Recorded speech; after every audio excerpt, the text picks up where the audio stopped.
So if you have Cadillac and you have this issue when you're trying to start the car and it doesn't start, it just goes like this, nothing goes. It's mainly the computer located right in there, right here. And then if you replace this, or you just need a reset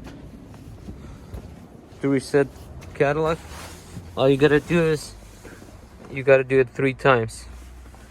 You move it all the way, everything lights up, leave it like that for 12 minutes.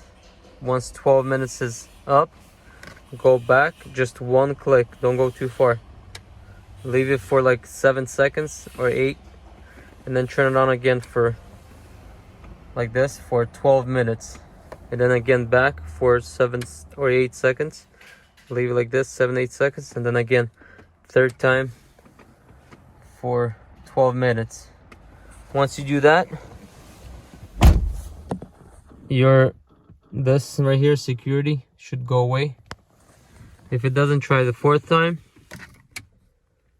12 minutes, and then that should reset the computer and it should unlock the security right there, and you should be able to start the car. Thank you for watching. Please consider subscribing if you're not subscribed yet, and I'll see you in the next one. Peace out.